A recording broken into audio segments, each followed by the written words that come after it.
Episodes 1 to 4 asked who controls African farming from the inside, its policies, its land. This one looks outward, at a brutal fact. African farmers can be world-class at growing things they have almost no power to price. A cocoa farmer in Ghana, a cotton grower in Mali, they can do everything right, and still see their income decided by a trading floor in New York or a subsidy vote in Washington or Brussels. So the question this episode asks is, who sets the price of everything an African farm produces? Spoiler, usually, it isn't Africa. The UN's trade body, UNCTAD, calls a country commodity dependent when raw materials make up more than 60% of its exports. By that measure, around 45 of Africa's 54 countries qualify, and in Middle and Western Africa, most countries earn over 80% of their export income from primary commodities: cocoa, cotton, coffee, oil, minerals. Raw stuff, shipped out, with the valuable processing, the chocolate, the fabric, the roasted coffee, done somewhere else. That's not an accident of nature. It's the colonial export design from episode 1, never fully dismantled. Back in 1950, two economists, Raoul Prebisch and Hans Singer, argued that over the long run, the prices of raw commodities tend to fall relative to manufactured goods. Sell raw cocoa, buy finished machinery, and the exchange slowly turns against you. Economists still argue about how strong the effect is, and commodity booms can reverse it for years at a time. But for commodity-dependent Africa, the deeper problem isn't just the trend, it's the volatility. Prices that lurch wildly, wrecking any farmer's or government's ability to plan. Recap. Most of Africa exports raw commodities and imports the finished goods made from them, and the prices swing wildly. Cocoa is the textbook case. Two countries, Ghana and Côte d'Ivoire, grow more than 60% of the world's cocoa, West Africa as a whole, around 80%. If anywhere should have pricing power over chocolate, it's here. And yet, according to the 2025 Cocoa Barometer, the two giants together capture less than 6% of the cocoa industry's total value. A Ghanaian farmer typically earns under 10% of what a chocolate bar sells for in Europe. In 2024, disease, aging trees, and erratic weather slashed West African harvests, and cocoa futures rocketed to nearly $13,000 a ton, a roughly five-fold jump in 2 years. A windfall for farmers? Mostly, no, because the crop is often sold forward, months before delivery. Much of West Africa's cocoa had already been locked in at the old, low prices. Analysts noted that the big chocolate companies and traders, who could raise shop prices on the spike, captured much of the gain, while farmers, on government-set rates, saw far less. The producers have tried to claw back power.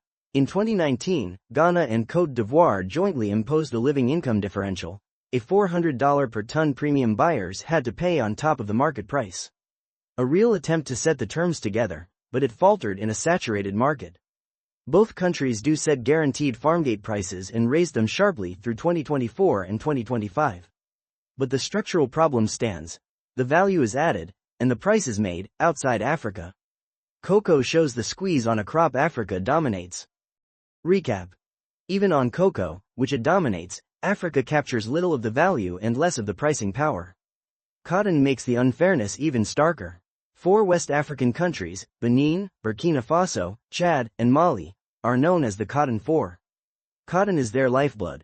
For some, it's around half or more of all export earnings, and it supports the livelihoods of millions of households. They're efficient growers, too. Their production costs are a fraction of many competitors. By rights, they should win on the world market. Why don't they? Because the world cotton price is pushed down by subsidies paid to farmers in richer countries, chiefly the United States, but also the European Union and China. When governments pay their own growers to keep producing regardless of price, the global market floods, and the price sinks. Critics estimate U.S. support alone has knocked something like 10% off world cotton prices, costing West African producers on the order of hundreds of millions of dollars a year. In fairness, some economists argue other factors matter more and the subsidy effect is smaller than claimed. The C4 turned the WTO into their battlefield. In 2003, just before a major trade summit, they launched a sectoral initiative on cotton, demanding subsidies be cut and producers compensated. They've won rulings in sympathetic words. A 2015 WTO decision even promised duty-free access for their cotton. But the subsidies in the rich world have proven remarkably hard to kill. It's David versus Goliath. fought with trade law instead of stones, and Goliath still has the slingshot too. Cotton and cocoa are about money flowing out. Subsidies abroad quietly set the price of Africa's exports. The same machine runs in reverse on imports, it's called dumping. When rich economies overproduce subsidized food, the surplus gets sold into African markets below what it costs to make. The classic case is milk. The European Union has at times exported skimmed milk powder at around half its cost of production, undercutting African dairy farmers in their own markets.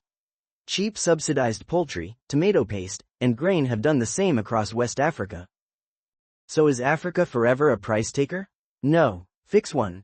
Add value at home. Ghana keeps little chocolate profit because grinding and branding happen abroad. Do it in Africa, keep the value. UNCTAD agrees. Diversify, move up the chain. Fix 2. Negotiate together. Cocoa's lid and the cotton 4-show block leverage works.